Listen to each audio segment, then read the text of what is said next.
wealth building requires a key ingredient, and that is discipline. Discipline is a key ingredient when it comes to wealth building. Now, I got to tell you, I don't like discipline. Anybody that just says, I like discipline, you're kind of weird. You know? That's kind of a sickness, you know. I mean, I like discipline. Yeah, I don't want to go there. That's out there a little bit, okay? But I'll tell you what, I do like in my life what discipline produces. When I am disciplined in taking care of my body, I like that I feel better and I'm a little thinner. When I am disciplined in taking care of my money, I like that I have some. No discipline seems pleasant at the time. We can all admit that.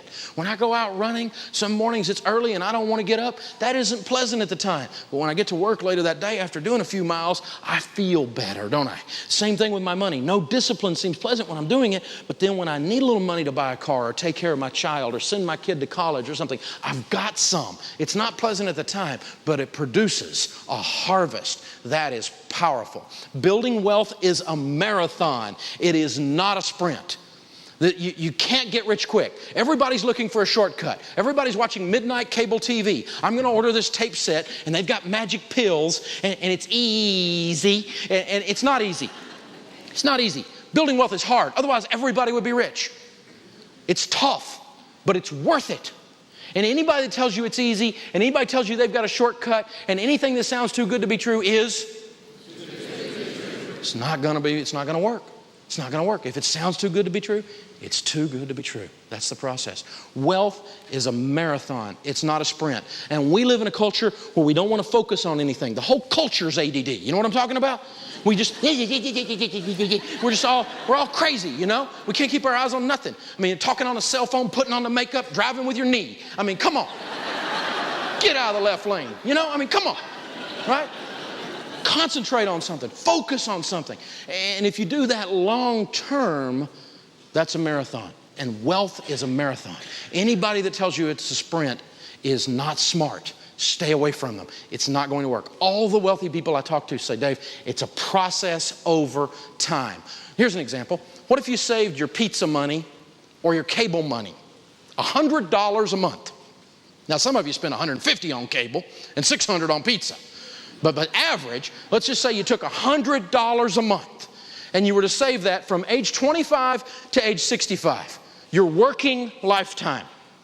And you were to invest that steady every single month in a good growth stock mutual fund, and we'll talk about that in the investment lesson, and you were to average 12% on your money. If you were to save just $100 a month, at age 65, you'd have $1,176,000. You'd be a millionaire. Say wow. No one in our culture should retire broke. And yet many, many people are. $100! Dave, well, I hadn't seen $100. That's because you got car payments and furniture payments. Because you didn't save up and pay for them. $100 is not that much money in most people's household. $100. And you retire with dignity. Just $100. I was speaking to a group of high school seniors a while back, and the teacher said, Dave, talk to these kids about what smoking costs. So we discussed it in there for a few minutes, and we came up and we said, well, gosh, you know, what if it was like a pack a day? And we said, okay, maybe $3 a day. So let's do the math a minute. $3 times 30 days is what? 3 times 30 is $90 invested. So if you were to invest that much from age 16 to age 76, you'd have $11.6 million. This kid in the back goes, whoa, dude, what do you do with that much money? I said, you change your family tree. Maybe this time it'll fork.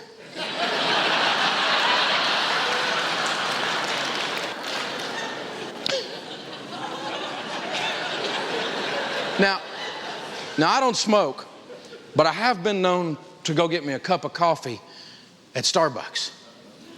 And that's like, a friend of mine calls it $5. Right?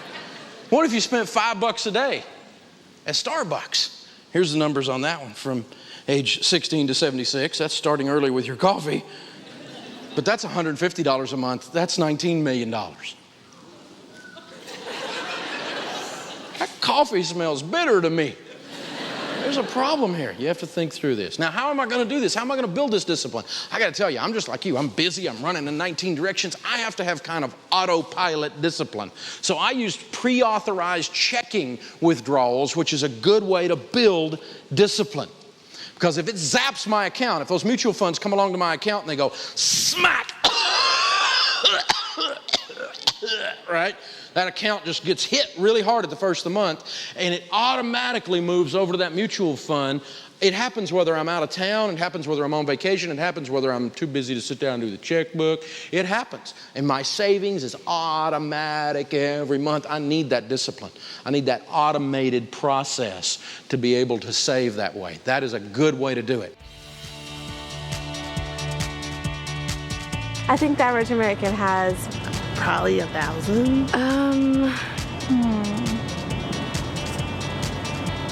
I'd probably say the most maybe 3,000. maybe 1,500.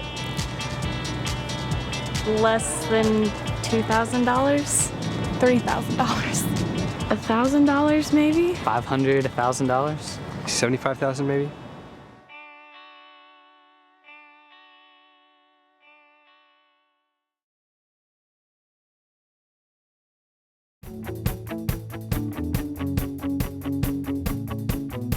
It's important to protect your assets, protect the dollars that you're saving, and the best way to do that is to open an account and place the money on deposit there. That way you know that it's safe.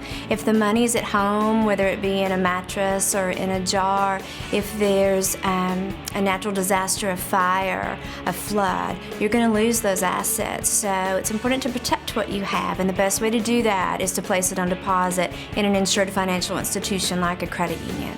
Compound interest creates a mathematical explosion. Now, compound interest works like this. Let's say that we had $1,000. And to make the math easy, so you can help me right quick, let's say we made 10% on the $1,000.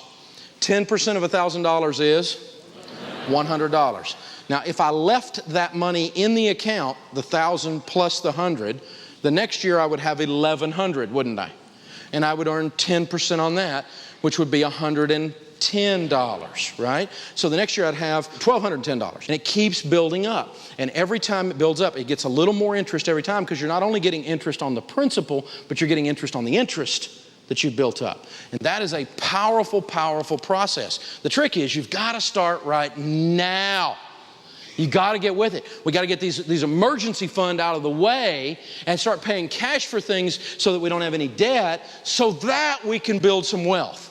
And as we start really doing our investing, we get to see the power of compound interest. Ben and Arthur discovered that. Ben is, well, he's a bright young man. At 19 years old, he decided to start saving $2,000 a year. He did that from age 19 all the way to age 26. Now, at age 26, how much money did Ben add to his account personally? He used to put in $2,000, but at age 26 or at age 27, how much did he put in? Zero. He didn't put another dime in, did he? And after that, his interest just earned interest, and his money earned interest, and the snowball kept rolling over and over and over. Now, his brother Arthur doesn't put any money in, because he's out playing and goofing off and spending everything he makes, right? He acts like he's the government or something. He spends more than he makes. And so he finally wakes up at 27 years old and says, I'm going to save $2,000 just like my brother. And he does that from age 27 all the way to age 65. Now think with me on this. Arthur, who has put in $78,000, is behind Ben, who put in only $16,000 by over $700,000. Let me say that again so you get it. The guy who put in $78,000 got beat by the guy who put in $16,000 by $700,000 just because the other guy started earlier. Wow! Some of you are going, Dave, that's a real neat example if I was 19.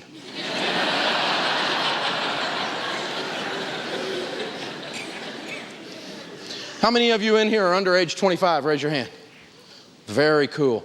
Do you understand that if you understand that chart we just did and all the implications that it means, and you cause those implications to affect your behavior, I just completely made you a multimillionaire if you get that one chart. See, I don't think you ought to be allowed to graduate from college or high school until you can explain that chart. It'll change your life to get that one thing.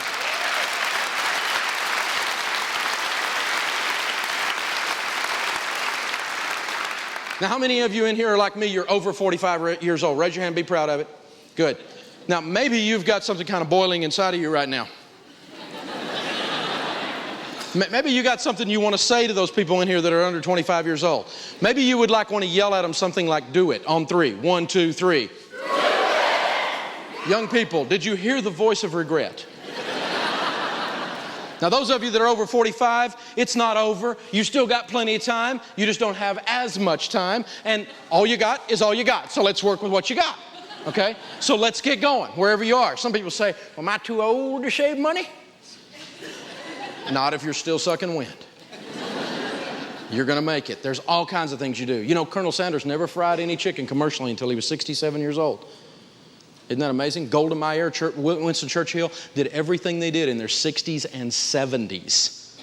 My family and I were blessed a couple of years ago. We were able to visit the Sistine Chapel in Rome. And as we were taking the tour with this tour lady, she pointed to the back wall of the Sistine Chapel, which is this huge, huge masterpiece of the return of Christ.